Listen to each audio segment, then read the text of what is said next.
Assalamualaikum warahmatullahi wabarakatuh. Salam guru penggerak. Pada video kali ini, saya Alfirah Mayana, calon guru penggerak angkatan ke-9 dengan fasilitator Ibu Pulmen Evida, akan menjelaskan tentang koneksi antar materi, kesimpulan dan refleksi modul 1.1. Refleksi ini saya lakukan berdasarkan 3 pertanyaan. Pertama, apa yang Anda percaya tentang murid dan pembelajaran di kelas sebelum Anda mempelajari modul 1.1? Kedua, apa yang berubah dari pemikiran atau perilaku Anda setelah mempelajari modul ini? Ketiga, apa yang dapat segera Anda terapkan lebih baik agar kelas Anda mencerminkan pemikiran KHD? Selanjutnya, saya akan menjelaskan satu persatu tentang pemikiran saya sebelum mempelajari modul 1.1.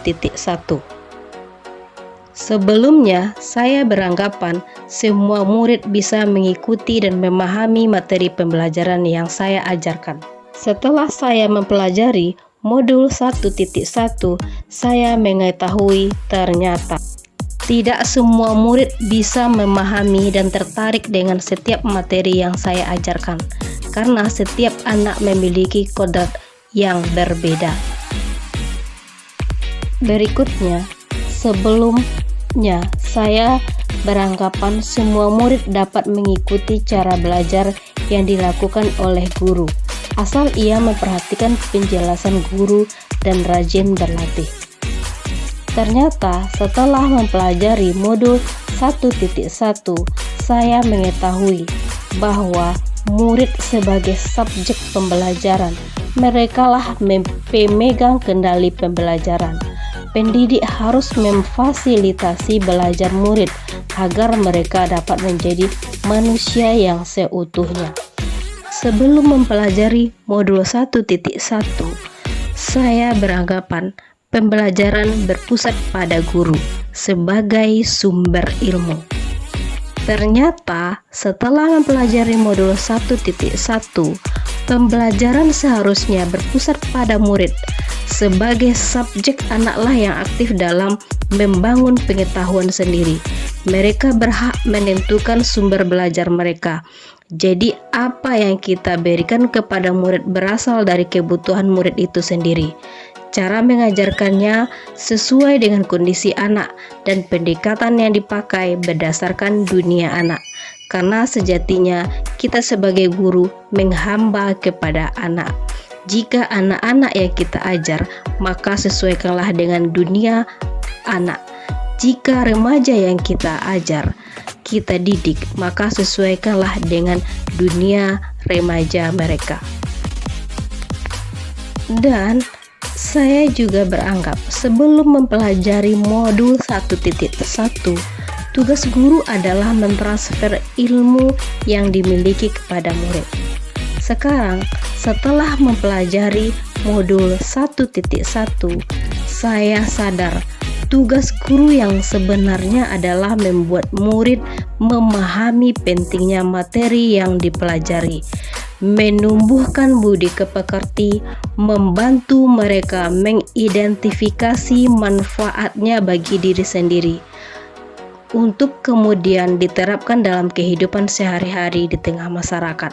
Hal ini mengisyaratkan adanya proses pemaknaan materi, bukan sekedar menguasainya saja, akan tetapi juga menyadari manfaatnya dalam kehidupan sehari-hari. Sebelumnya, saya juga berpikir dalam pendidikan hanya berfokus pada kurikulum saja.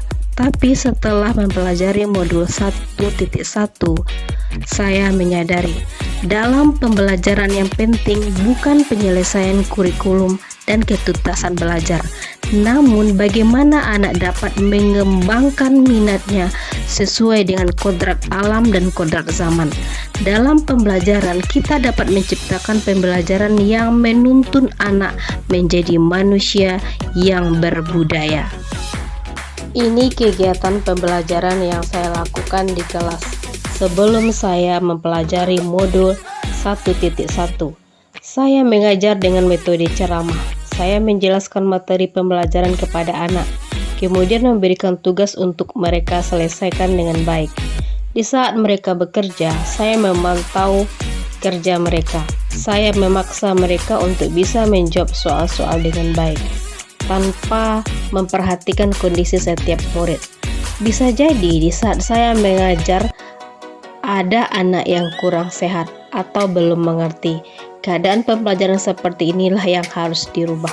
Agar kelas saya mencerminkan pemikiran Ki Hajar Dewantara, penerapan yang akan saya lakukan di kelas antara lain: saya harus melakukan pengembangan diri agar bisa menguasai strategi pembelajaran yang sesuai dengan kodrat zaman.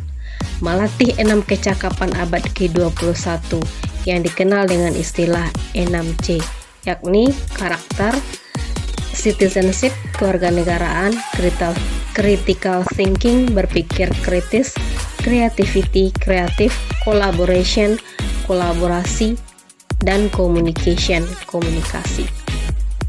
Selain itu, saya akan merancang pembelajaran yang interaktif dan menyenangkan, menerapkan merdeka belajar, dan mengaitkan dengan penguatan profil Pancasila. Dan yang paling penting, tidak lagi menuntut anak akan tetapi harus menuntun anak menuju hidup mereka. Selanjutnya, saya harus bisa menjadi teladan baik, karena sosok guru itu digugu dan ditiru.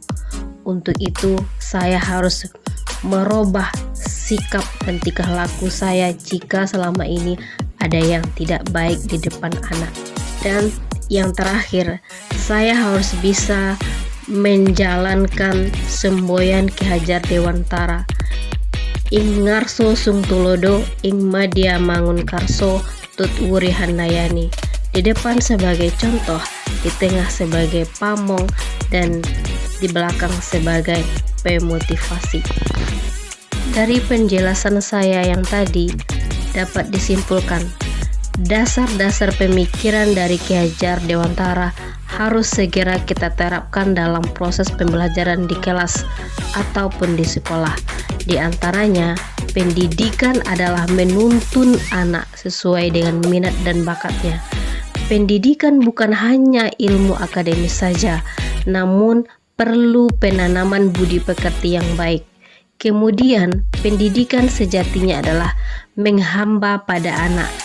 Demikian pemaparan saya tentang koneksi antar filosofi Ki Hajar Dewantara. Salam guru penggerak.